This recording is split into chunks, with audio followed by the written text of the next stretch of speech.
বেরোবাড়িতে ছোট্ট একটি জায়গায়, তো সেটা রাস্তার পাশে হবে, এবং কি বেরোবাড়ি বাজারেরও খুব কাছে।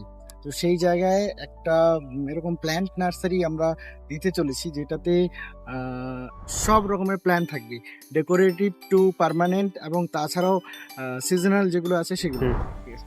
তো প্রত্যেকটি জায়গায়, যেমন করে ধরুন বাড়ি, আমাদের প্রত্যেকজনের বাড়িতে, অফিস হোক, দোকান হোক, বা যে কোনো শিক্ষা প্রতিষ্ঠান, সেখানে যদি ফুলের গাছ, চারা, ডেকোরেটিভ অফিসের মধ্যে যদি না থাকে, তাহলে সেটা অ্যাকচুয়ালি একটা মনোরম পরিবেশ তৈরি করতে পারে না।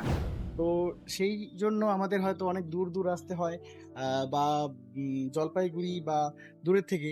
তো সেটা অনেকটা সুযোগ, যে আমরা এখন খুব তাড়াতাড়ি বেরোবাড়িতে লঞ্চ করতে চলেছি একটি নার্সারি, প্ল্যান্ট নার্সারি। যেটাই বললাম, যে ডেকোরেশন থাকবে এরকম করে, মিথিক্যালি কানেক্টেড আমাদের সবার সাথে। তো সেরকম চারা নিয়ে আর কি আমরা খুব তাড়াতাড়ি বেরোতে লঞ্চ করছি।